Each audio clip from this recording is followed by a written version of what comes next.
겁이 없다는 건 거짓말일 것입니다. 정도의 차이만이지 모든 사람은 두려움이 있습니다. 지금 이 세상에서 가장 강한 자가 누굴까 생각해 봤더니 트럼프 대통령입니다. 아직 대통령은 아닌데 대통령 될 때보다 당선자일 때가 제일 힘이 있어요. 제일. 근데 그분도 무서운 것이 있는 것 같아. 그의 아내. 백악관 안 간다. 찍소리 못하고 못 데려가요. 천하의 부자인 이재용 사장 같은 사람도, 회장도 지금 삼성 때문에 밤잠을 못 잔다고요. 사람은 다 그렇게 두려움이 있어요. 저도 있어요. 자존심에 안 그러는 척 하지만은 우리가 다 그런 두려움이 있습니다. 제가 지난 주간에 흥미로운 생각을 하나 해봤어요. 사탄은 무엇이 두려울까? 사탄이 죽인다 그런다고 우리처럼 무서워할까? 이미 죽은 자인데. 너 지옥 보낸다고 한다고 무서울까? 이미 지옥 갈 자인데. 희망이 없는 존재에게, 희망은 없으나 영적 권세를 갖고 있는 자에게 두려움이 있을까? 없을 것 같아. 근데 오늘 성경을 보니까 사탄이 걱정하는 게 있더라고. 사탄이 두려워하는 게 있습니다. 지금 바로가 어떤 상황이냐면은 하나님의 심판으로 인해 가지고 나일강의 물이 다 피로 변해버리고 농사 못 졌겠죠. 먹을 물 없었겠죠. 가축이 굶어 죽어 나갑니다. 그러다가 전염병이 돌아가지고 가축을 다 쓸어 죽었어요. 그래도 남아있는 가축들은 우박이 하늘에서 쏟아지는데 불이 섞여서 떨어져요. 상상이나 됩니까? 우박이 그냥 내려도 무서운데 불이 섞여가지고 그것도 애굽 사람들에게만 탁탁 때려버려요. 그나마 남아있던 목초지들, 그나마 먹을 수 있는 식량거리들 전부 다 꺾여서 죽어가는데 그래도 일부 남아있는 그 거리들은 메뚜기 떼를 보내셔가지고 완전히 초토화시켜버려요. 애굽의 경제가 폭삭 망해버렸어요. 그러니까 바로의 신하들이 왕에게 사정을 합니다. 이제 그만 보내줍시다. 지금 우리나라가 망한 것이 안 보입니까? 언제까지 이렇게 고집을 부리려고 하십니까? 이게 사람이 부리는 고집이 아니에요. 그냥 자기 정신이 아니에요. 자기도 안 그러고 싶어요. 근데 마음이 안 움직여. 왜냐? 마음을 사탄이 장악해버렸기 때문에 그래요. 예나 지금이나 그럴 수 있어요.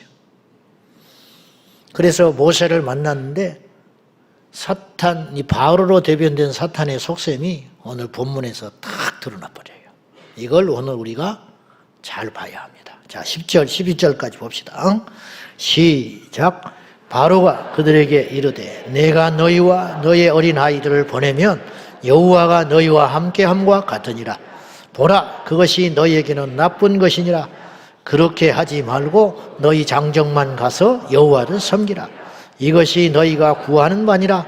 이에 그들이 바로 앞에서 쫓겨나니라. 모세가 줄기차게 주장하는 것이 있어요. 그건 뭐냐? 우리 모두가 갈란다. 애초에 애굽에서 나오게 된 이유가 우리가 겉으로는 가나안 땅에 들어가기 위해서 애굽의 종살이를 피해서 탈출하는 것 같지만은 원래 목적은 무엇이었냐면요, 하나님께 절기 지키기 위하여 광야에서 제사 지내려니까 우리를 놔주시오. 이것이 모세의 요구 조건이었습니다. 사실은. 그러니까 바로가 이렇게 제시해요. 여기서 제사해라. 애굽 땅에서 제사하지 뭐하러 광야에 가서 제사를 지내려고 하냐. 그러나 애굽에서는 바로가 신입니다. 그래서 제사할 수 없었어요, 모세는. 그래서 줄기차게 가축을 왜 요구하느냐? 제사이 아니에요. 광야에 가서 제사 지내겠다는 거예요. 그리고 우리 자녀들까지 전부 한 명도 빠짐없이 우리는 나가야겠다. 그러나 바로는 한사코 이걸 들어주지 않아. 이렇게 막대한 피해를 보면서도 고집 부리고 안 풀어주는 이유가 어디에 있는가? 오늘 10절을 제가 한 3, 40번 읽어봤어요. 다른 버전으로도 읽어보고. 근데 이게 사탄이 걱정하고 있는 거예요. 너희만 가지. 11절에 보면 너희 장정만 가서 여호와를 섬기라. 너희들만 가서 여호와를 섬기고 광야에서 제사 지내는 건 하나도 간섭하지 않겠다. 지금이라도 가라. 얼마든지 가라. 몇백만이라도 좋으니까 다 가거라. 그러나 자녀들만큼은 이곳에 남겨둬라. 그럼 왜 그렇게 자녀들한테 신경을 쓰는가? 바로는 이게 사탄의 속셈이에요. 이게 사탄이 걱정하고 염려하고 두려워하는 것이 있어요. 그건 뭐냐? 오늘 10절에 기가 막힌 표현이 나왔는데 너희와 너희 어린아이들이 함께 가면 그건 곧 여호와께서 너희와 함께하는 것과 같다. 이게 자칫 해석하면 이런 뜻이 되는 거예요. 아이들이 하나님이 되는 거예요. 우리 자녀들이 우리와 함께 있는 것 자체가 하나님이 우리와 함께하는 것이라는 거예요. 거꾸로 말해볼게요. 자녀들이 우리 곁에 예배하지 않으면 우리는 하나님과 떨어진 존재라는 거예요.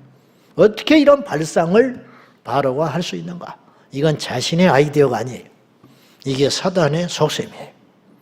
어떻게든지 아무리 막대한 피해를 보더라도 자녀들만큼 보낼 수 없다. 이 고집불통. 결국은 앞으로 2번의 더 재앙을 만나고 온 사방 철막, 그것도 애굽에 거하는 사람들만 흑암을, 그리고 애굽에 있는 가축과 사람들만 장자가 죽어나간 후에 바로도 자기 장자를 잃은 후에야 그때 어쩔 수 없이 손들어서 전부 보내주는 이야기가 나와요. 도대체 바로는 왜 그렇게 집착을 했을까? 겉으로 보기는 통치자로서 마땅히 그런 결정을 할 수 있어요. 담보로 잡으려고. 광야에 가서 아무리 애굽이 척박하다지만은 종살이라지만은 광야보다는 낫지. 광야 가서 며칠을 살겠어. 그러면 자식이 있으니까 돌아오겠지.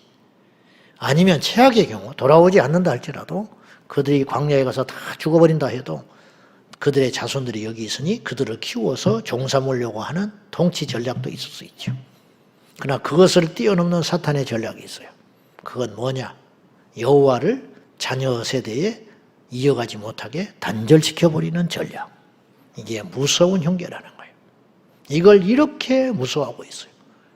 마귀가.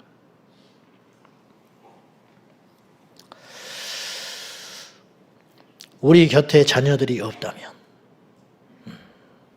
그것은 여호와께서 우리 곁을 떠나신 것 같다. 너희만, 너희 장정들만 광야로 와서 너희 신 여호와께 제사를 지내거라. 절기 지켜라. 애굽은요, 세상을 상징합니다. 애굽은 세상이에요. 종살이 하지요. 권세에 눌려서 종살이. 그런데 애굽에서 나온 광야는 교회입니다. 그래서 스데반 집사님은 기가 막힌 설교를 했어요. 그가 순교하기 직전에 이스라엘 백성들이 광야 교회를 했다. 광야에서 있는 것 자체가 광야 교회라고 표현한 거예요. 그 가나안은 뭐냐? 우리가 들어가야 할 마지막 천국을 의미하는 거예요. 그러면 영적으로 해석을 해보면 애굽이 세상이고 광야가 교회고 그 다음 우리를 기다리는 것은 저 열린 천국문인데 우리가 지금 광야에 와 있잖아요.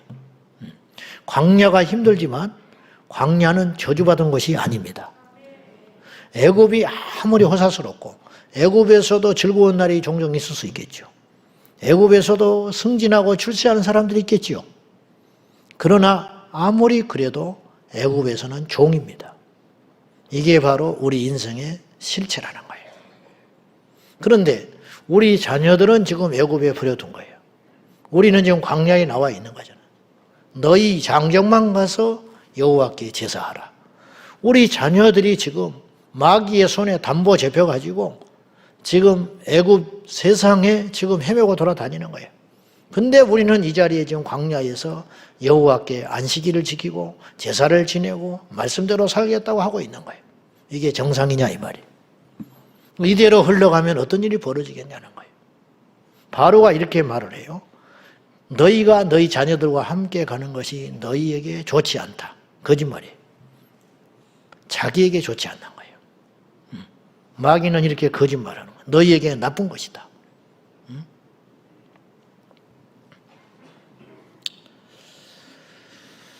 지금 우리 자녀들이요, 우리 기성세대, 우리가 공격받는 것과는 비교도 안 되는 공격을 받고 있어요.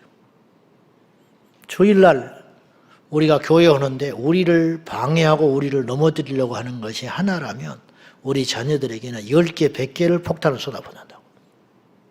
쟤들 그냥 덜렁덜렁 교회 왔다 갔다 하고 가방 메고 다니고 그렇게 하고 다니는 것 같지만 학교에서 주일날마다 관계 속에서 세상의 문화 속에서 무차별한 사탄의 폭격을 받고 있는 거예요. 무척 영적으로 힘들어가는 거예요. 저들을 끌어내가지고 여호와 앞에 와서 예배하는 세대를 만들기 위해서는 어마어마한 우리의 기도와 눈물과 수고가 필요한 시점에 살고 있다 이 말이죠. 저들도 모른 채 저렇게 지금 공격을 받고 있다는 거예요. 원수 마귀가 우리는 어찌어찌 놔줬지만은 우리 자녀들은 절대로 포기 못하겠다는 거예요. 이게 사탄이 두려워하는 것이고 사탄의 속에 있는 계획이라는 거예요. 여러분, 집이 무너지면 고통스럽지만 큰 손실이 있지만은 다시 지을 수 있어요. 빚을 내서 짓든지 이도저도 안 되면 다른 곳에 이사해가지고 자그마하게 지어서 살림살이 줄여가면서 생존해 갈 수는 있다 이 말이에요. 2019년에 고성에 큰 산불이 났어요. 그때 어마어마한 피해가 있었습니다. 그때 제가 위문한다고 여기 모임 있어서 그 교회를 찾아가 봤는데 그 지역에 이제 교회들도 피해를 엄청 본 거예요. 근데 뉴스에서 보도되거나 우리가 흘러들어 있는 그런 피해보다 훨씬 상상하기 큰 피해가 있었어요. 나물 캐서 이렇게 생활하는 사람들, 송이버섯 따서 그거 씨앗까지 다 불태워가지고, 그러니까 나무가 이렇게 타면서 그 가지, 그 재 있잖아요. 탄 재가 이 송이버섯 이 야생 송이버섯 나는 데를 이 재가 덮어버리면 전부 죽어버린대요. 어떻게 해볼 수가 없대. 불에 안 타도. 그래서 거기서 그러더라고. 그 목사님들이 향후 몇 년간은 어쩌면 10년, 20년 동안 송이버섯 이렇게 풍족하게 못 먹습니다. 그러더라고. 그런데 그렇게 엄청난 피해를 줬음에도 불구하고 그 뒤로 지금 뉴스에 안 나오죠. 그건 왜냐? 편안하니까 안 나온 거예요.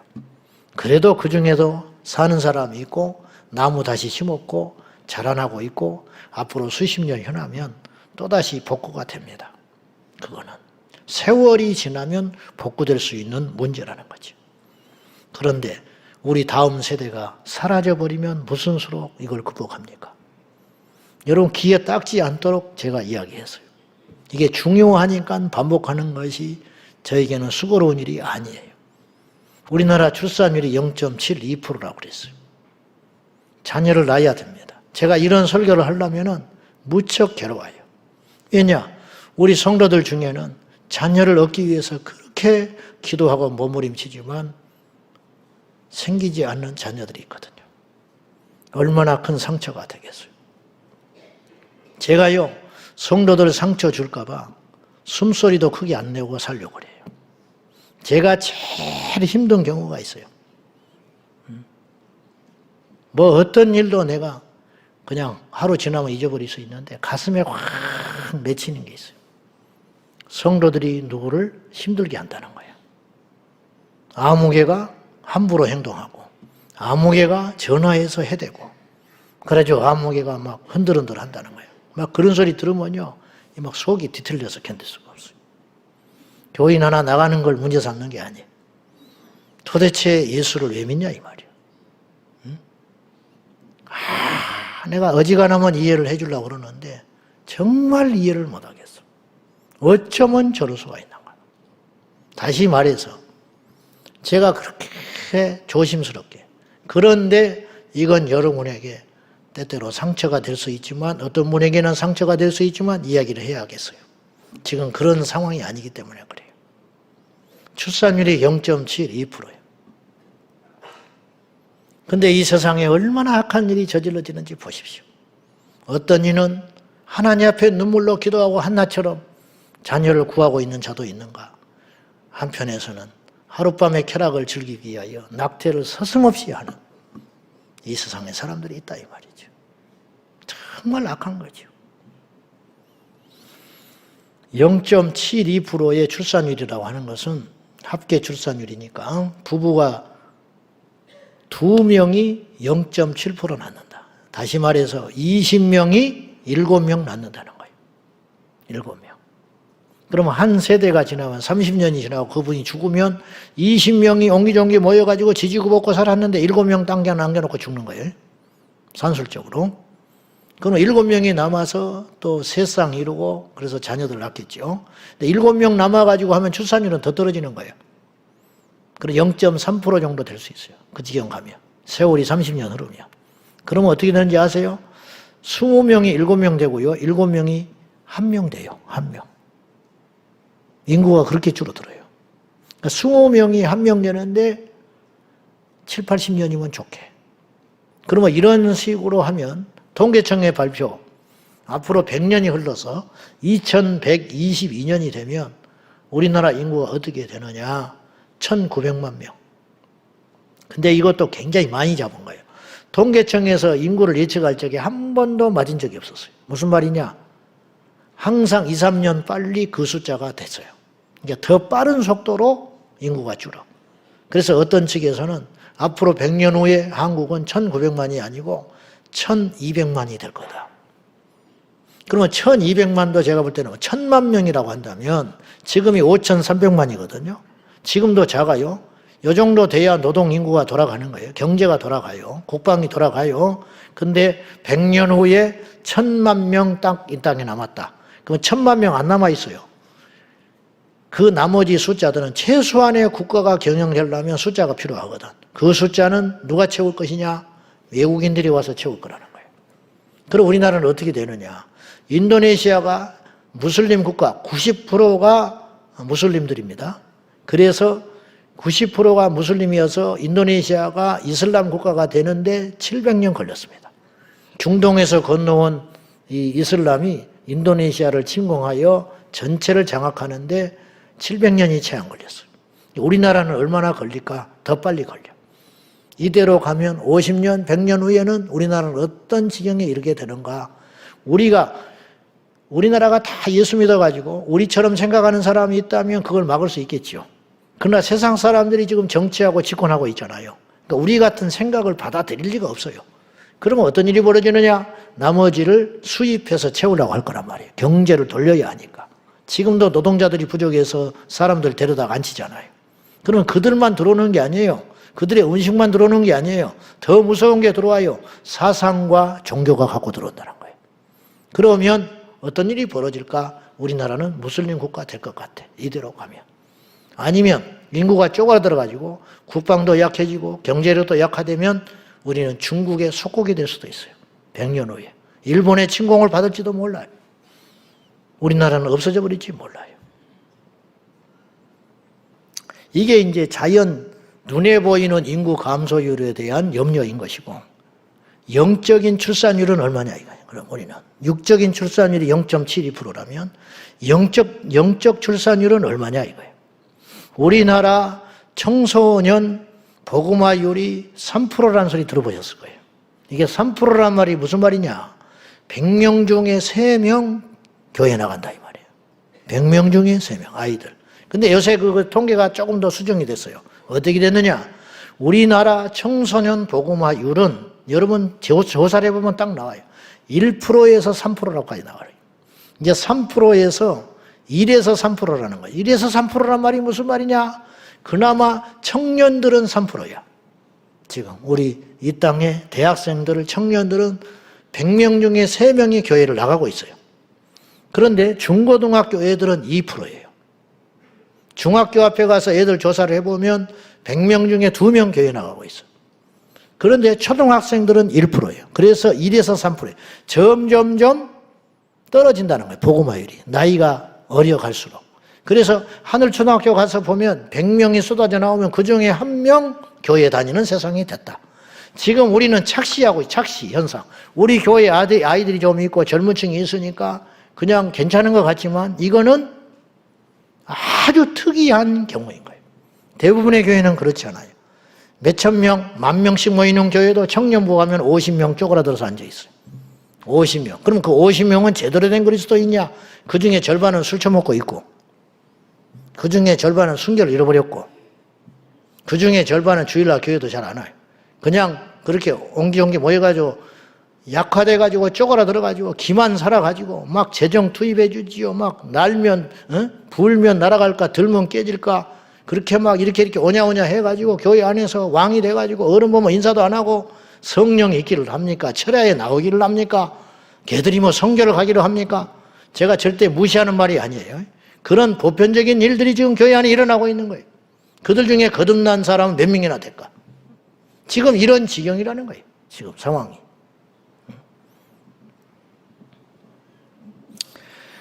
요엘서 1장 2절에서 3절 한번 보시죠. 다 같이. 자, 시작. 늙은 자들아 너희는 이것을 들을지어다. 땅의 모든 주민들아 너희는 귀를 기울일지어다. 너희의 날이나 너희 조상들의 날에 이런 일이 있었느냐? 너희는 이 일을 너희 자녀에게 말하고 너희 자녀는 자기 자녀에게 말하고 그 자녀는 후세에 말할 것이니라. 이게 성경의 명령이에요. 너희는 이 일을 하나님을 만난 이야기, 하나님의 말씀을 지켰던 이야기, 혹은 하나님을 어긋나서 심판받았던 그런 숱한 고생한 이야기, 이런 것이 다 신앙의 역사여 전통이라는 거예요. 이런 일들을 끊임없이 너희 자녀에게 이야기해라. 그러면 그 자녀가 또 자녀에게 이야기할 것이다. 그리고 그 자녀들은 후세에 이야기할 것이다.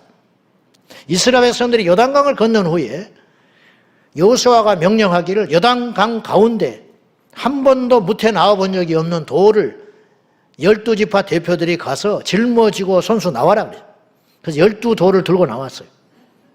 그리고 가나안 땅에 들어간 길갈이라고 하는 언덕 위에다가 12돌을 반듯하게 세워놔라. 왜 세워놨느냐?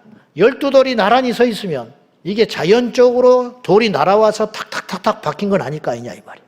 먼 훗날이 흘러 시간이 흘러 너희 후대가 물을 것이다. 이게 뭐냐고.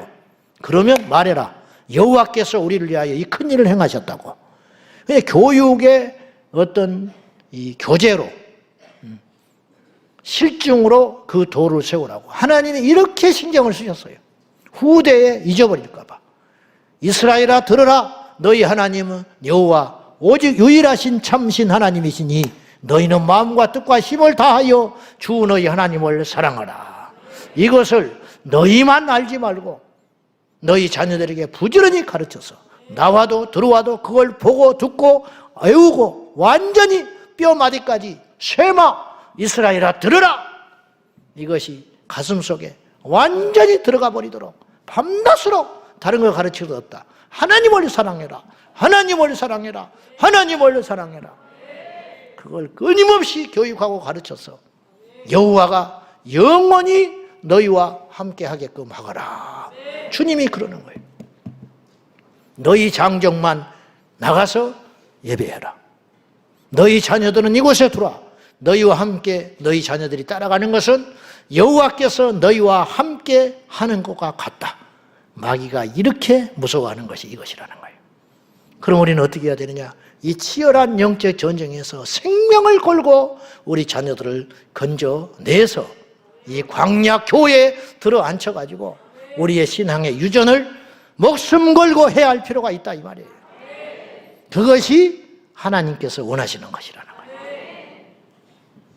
근데 현실은 어떠냐는 거예요. 지금 우리 항정리들 집분자들 절반은 교회 안 나와요.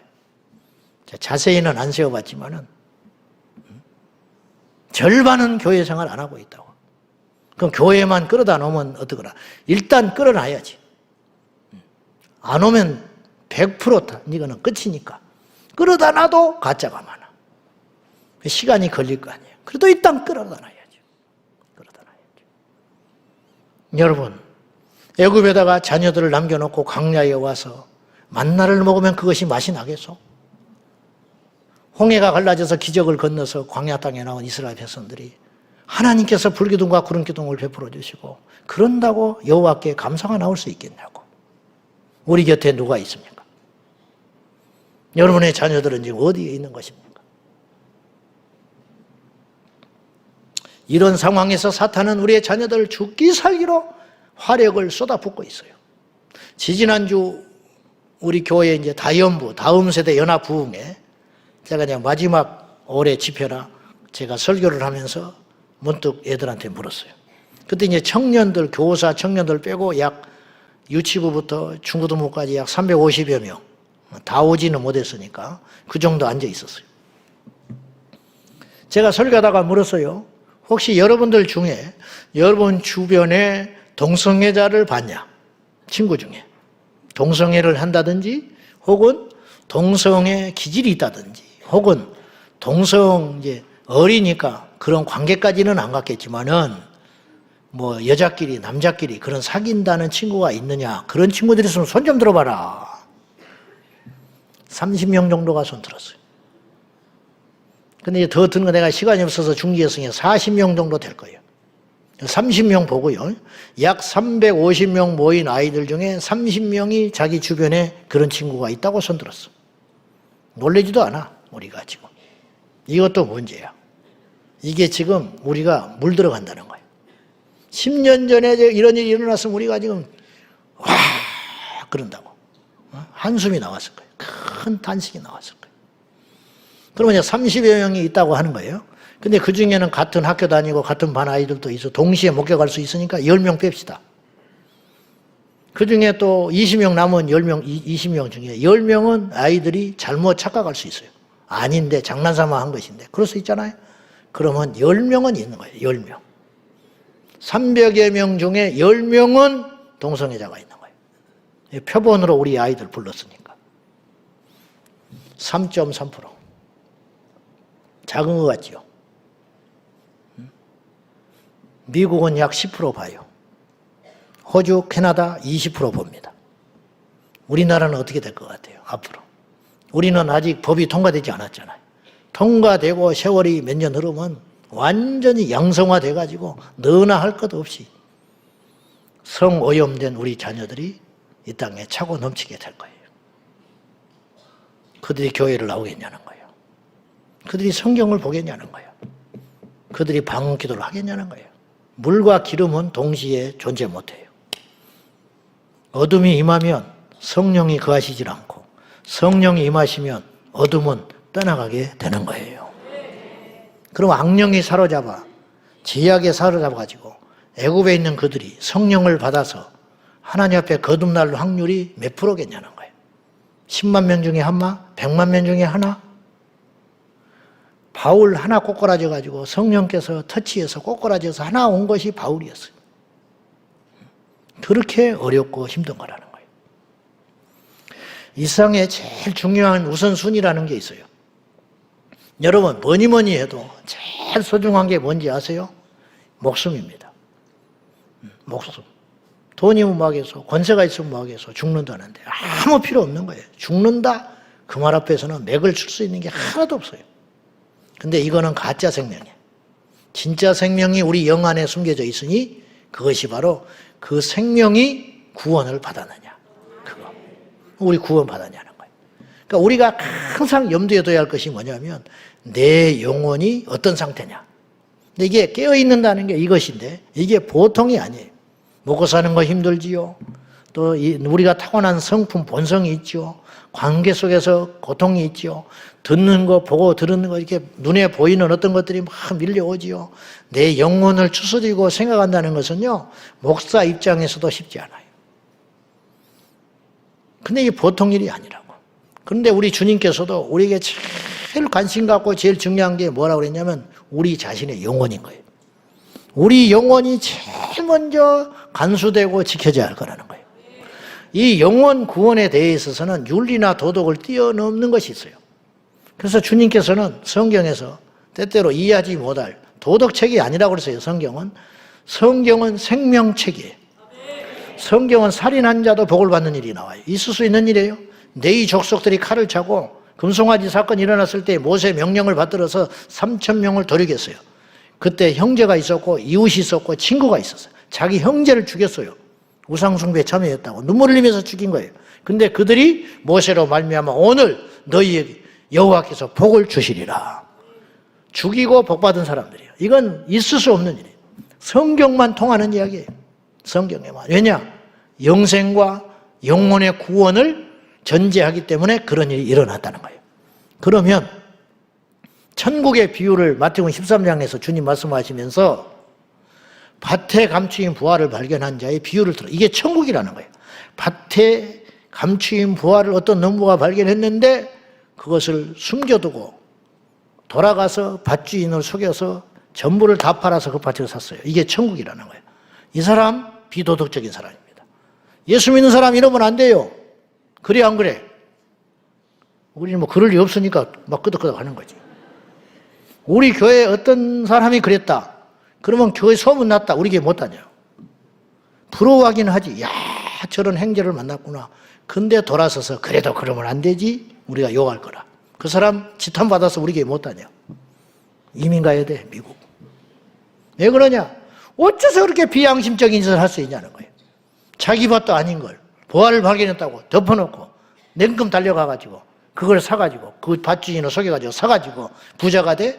세상 사람이라면 그럴 수 있지. 예수쟁이가 그랬어? 장로님이 그랬어? 목사가 그랬어? 그럴 수 있냐고 막 그럴 거예요. 자기도 다 그럴 거면서. 근데요, 천국이 그런 것이라는 거예요. 무슨 뜻인지 아세요? 그러고서라도 천국 사라는 거예요. 그러고서라도 가야 할 곳이 있다면 천국이라는 거예요. 세상 사람들이 이해 못해. 그러니까 뭐니 해도 내 영혼이 제일 소중해. 그 다음에 챙겨야 할 존재가 있는데 내 자식의 영혼이라는 거예요. 내 자식, 형제, 남과 같아요. 부모 돌아가셔봐요. 부모 돌아가셔봐. 만날 일이 있는지. 부모가 있으니까 끈대가지고 어머니 보러 가서 자식 만나고 그러는 거예요. 애경사 때 한번 만나면 그만이고 그것도 세월 흐르면 못 만나. 형제, 남이라니. 부모 돌아가시면 1년에 몇 번이나 모시고 살지 않는 한파에는. 친구, 이웃, 아이고. 이웃 구원 전도축제? 자식이나 데려와, 자식. 우선순위가 잘못된 거예요. 우리 자녀들이 지금 어디가 있냐. 우리 자녀들이 애굽에 있는데 우리가 광야에서 안식일을 지킨다고 무슨 의미가 있냐. 사탄한테 속고 있다는 거예요. 사탄의 전략은 미래에 초점이 맞춰져 있는데 오늘 우리는 지금 이 시점에 맞춰져 있다는 거예요. 그러니 시간이 흐를수록 지는 것이에요.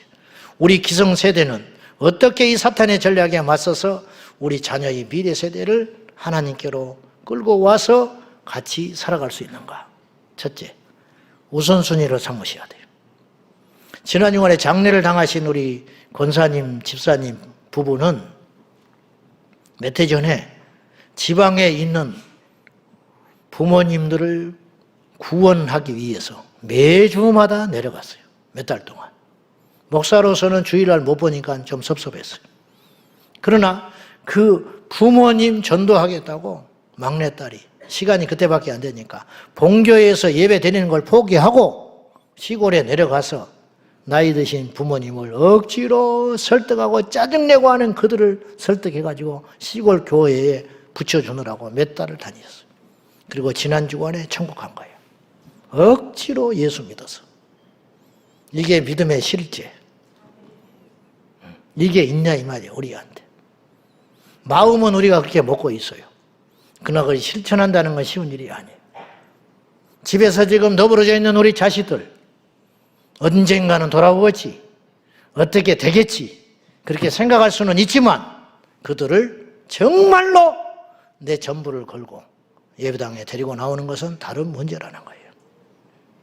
두 번째, 눈물로 기도해야 됩니다. 예루살렘의 딸들아, 너희와 너희 자녀를 위해 울라. 예수님 위해서 울 필요 없어요. 주님 하면서 울어. 주님을 왜 웁니까? 주님이 천국에서 지금 당신의 보호자의 승기, 제자리 찾아가셔서 천군천사의 영광을 받으시고 우리가 거할 집을 짓고 계시는데 주님을 위해서 왜 웁니까? 주님을 위해서 울 이유가 어디가 있어요? 그러면 주님께서 우리에게 가르치셨어요. 나를 위해서 울지 말라. 너희와 너희 자녀를 위해 울라. 여기서 특이한 게 너희를 위해 울라 하시지 왜 너희 자녀를 위해 울라 하셨나요? 주님이 아시는 거예요. 오늘 우리는 우리 자신의 영혼과 우리의 자녀를 위해 울어야 할 시점이라는 거예요. 눈물의 자식은 반드시 돌아옵니다. 사단의 견고한 젠이 깨지고 무너져서 그 결박 아래 씨름하는 우리 자녀들이 반드시 애굽에서 헤어나와 우리 곁에 돌아오게 될 줄로 믿습니다. 기도로 승리할 수밖에 없다. 기도로 이길 수밖에 없다라는 거예요. 이것 우리가 힘이 없잖아요. 우리 자녀들을 무슨 수로 이깁니까? 그 나자빠져 있는 사랑을 더하기 때문에 못 이기는 거예요. 밥 안 먹어 들어가 버리면 배는 지가 고픈데 애타는 건 우리들 아닙니까? 교회 안 가 지옥 가는 건 그들인데 더 속이 타는 건 우리들 아니에요? 그러니까 못 이기는 거예요. 무슨 수로 이깁니까? 무슨 수로 그들을 끌고 옵니까? 방법이 유일하게 하나 있으니 하나님께 부르지요. 기도하라. 기도하는 자식은 결국 무너지게 되어 있습니다. 기도하는 자는 결국은 주께로 돌아오게 되어 있습니다. 그래서 눈물로 기도해라. 아무것도 염려하지 말고 인간의 생각을 포기하고 하나님께 나가서 너희 자녀를 위해 기도해라. 그러면 애굽에서 풀려나는 역사가 있게 된다 이 말이에요. 세 번째로는 본이 되어라. 성경은 특이하게 부모를 노엽게 하지 말라 하죠. 부모는 공경하고 자녀를 노엽게 하지 말라. 처음에 읽을 때 이해가 안 가요. 자녀 집까지 게 뭔데 우리가 노엽게 하지 말아야 돼. 지가 우리를 건들지 말아야지. 근데 성경에는 자녀를 노엽게 하지 말라. 분명히 뜻이 있는 거예요. 진리니까. 이게 무슨 뜻인가? 때리어서 분노하는가? 그게 아니고 우리가 언행일치가 안 되니까 자녀들이 분노하는 거예요. 당신이 집사냐 이 말이에요. 응? 당신이 목사냐 이 말이에요. 제가 집에서 날마다 협박받습니다. 우리 애한테. 한 방에 훅 가. 나한테. 아침마다 교육받고 나옵니다. 한 방에 훅 가. 까불지 말라는 거예요. 자식이 무서워. 아내도 덜 무섭고 자식이 무서워. 왜 무섭냐? 그런 소리 듣는 게 문제가 아니라 넘어질까 봐. 실망할까 봐. 예수 떠날까 봐. 저녁에 삼겹살 구워가지고 가서 소주 한 병 사와라. 안수 집사가. 힘없으니까 사다 주지. 그러나 그 영혼은 어떻게 되겠어? 집에서 맨날 전화로 남의 형이나 보고 앉아있어요. 방문 열면 가, 얼른 가, 학교 가. 그러고 막 무슨 본이 되겠냐? 무슨 본. 우리 아이들의 영혼이 어디로 가냐? 어떻게 해야 되느냐? 오늘 가서 무릎을 꿇으세요. 자존심을 포기하고 아들아, 딸아, 내가 믿는 자답지 못했다. 그래야 그 영혼이 살아납니다. 마지막 우리는 무엇을 해야 되느냐? 내 자식 다 컸고 내 자식 번듯하지만 우리 신앙 공동체 안에 있는 모든 2세들이 하나님이 나에게 주신 자식들이에요. 그들을 위해 기도하고 그들을 위해서 중보하고 그들을 위해서 울고 그러라고 하나님 우리에게 주신 것이라 이 말이에요. 사랑하는 여러분, 다음 세대를 살리기 위하여 우리가 더 힘써 달려가야 할 줄로 믿습니다. 건물 짓는 데 투자하지 말고 자녀들을 키워내는 데 투자하자. 우리 이제 결혼 출산 장려위원회가 있잖아요. 가지고 몇 달 동안 고민하고 설문조사하고 그래가지고 내년에 반영해달라고 보고서가 올라왔어요. 다 들어주려고 그래요. 그 중에 이제 아이를 낳으면 어떻게 보상을 해야 되느냐. 우리 교회에 와서 잘 들어야 돼요. 우리 교회에 와서 1년이 넘은 다음에 자식을 10달 뱃속에 있으니까 1년이 넘어서 애를 낳으면 그러니까 배불러서 오면 안 돼. 여기 와서 1년이 넘은 다음에 애를 낳았다. 첫 애를 낳으면 100만 원. 나 이런 거 싫어해요. 돈 주는 거. 그래서 교회 학교 아이들 성경책 사주는 것도 내 하지 마라 그랬어. 안 읽는다. 그냥 주문 읽겠냐? 성경학교 할 때 회비 빼주지 마. 50%라도 받아. 제자훈련 할 때 교재 절대로 공짜로 주지 마. 큐티집 그냥 주면 절대로 안 돼. 큐티 안 해요. 자기가 사야 큐티 하는 거예요. 뭐 저렇게 물질로 막 이렇게 하는 거 되게 싫어하거든요. 해줄 망정 그렇게 하지 말라는 거예요. 표 안 내게 도와줘야지. 근데 이것만큼은 너무 절박하니까 첫째 나면 100만 원, 교회에 와서. 둘째 나면 처음에 400만 원 주라고 그러는데 장로님이 통이 커. 500 줘야 됩니다. 500. 자기들 돈 아니니까. 그럽시다. 500 줍시다. 우리 교회 와서 셋째를 낳았다. 1,000만 원. 넷째를 낳았다. 2,000만 원. 교회가 뭔 그런 짓을 합니까? 그럼 교회가 그런 짓 안 하면 어디서 그런 짓 하는데? 절에서 그래야 돼? 절? 응? 그러니까 누가 또 이렇게 질문을 했어요. 목사님, 그러면 교회 와서 애 딱 나가지고 셋째 나가지고 1,000만 원 받고 홀딱 날아가 버리면 어떡합니까? 타는 게 가버렸다는 거예요. 괜찮다. 걔가 어디 가겠냐? 우리나라에 있지. 응? 낫잖아 일단. 그렇게 해야 할 만큼 절박한 때가 됐어요. 인천에서 18살 될 때까지 아이를 낳으면 아이를 낳아서 18살 되던 해까지 1억을 준다고 그랬어. 1억. 그 아이한테. 그때마다 주기에 따라서. 그랬더니 인천이 우리나라에서 두 번째 출산 많이 나는 도시가 됐어요. 첫째가 세종시. 그러니까 인천이 0.6%였는데 출산율이 0.8%까지 뛰었어요. 우리 교회 출산율은 어디까지 가야 되냐? 3.5%. 내가 앞으로 주례할 때 나중에 이야기할 것인데 제가 이제 주례가 너무 밀려가지고 그리고 토요일마다 제가 어떻게 해볼 수가 없어요. 그래서 주례를 다 다닐 수가 없어요. 그래서 내가 원칙을 몇 가지 정했어요. 우리 교회의 교인이어야 된다. 애들이. 신랑 신부가. 그리고 결혼한 다음에 우리 교회를 다녀야 돼. 응? 무슨 말인지 알겠죠? 그리고 부모 중에 한 사람은 믿어야 돼. 둘 다 안 믿으니까 가면은 나를 보고 뭐하러 왔나 그러고 있어. 네가 무인대 와서 주례를 하냐. 그래서 내가 상처가 돼서 안 돼. 그리고 이제 신랑 신부 중에 하나가 또 안 믿어요. 그러면 막 주례를 하면은 막 인상을 쓰고 빨리 끝내지 쓸데없는 소리 하고 있다고 막 이러고 있어요. 그러니까 내가 상처가 돼서 안 돼. 그래서 둘 다 반드시 우리 교회에서 믿는 자예요. 우리 교회에서. 그리고 결혼한 다음에 우리 교회 다녀야 돼. 그 다음에 결혼한 다음에 5년 안에 2명을 낳아야 돼. 안 그러면 주례 안 해줘 앞으로. 정말이에요. 그 서약을 해야 한다. 이렇게 상황이 심각한데 그보다 더 심각한 거 영적 출산율. 우리 자녀들은 어디 있냐 이 말이에요. 다시 한번 우리 놓쳐버렸던 거 등잔 밑이 어둡다고 어떻게 되겠지 막연하게 애굽에 버려진 우리 자녀들을 두고 광야에 와 있는 우리들이 다시 애굽 땅에 가서 바로와 맞서 목숨을 걸고 모세가 목숨 걸었습니다. 자기의 후대를 다 데리고 오기 위해서 바로를 맞설 때마다 얼마나 두려웠겠어요. 바로를 맞서서 결국은 자녀들과 함께 광야에 나온 이스라엘 백성들처럼 우리도 그런 승리자가 되기를 예수님의 이름으로 축원합니다. 기도하겠습니다. 하나님 아버지, 다음 세대를 살려 주옵소서. 우리 자녀들뿐만 아니라 이 땅의 모든 다음 세대를 살려 회복시켜 주옵소서.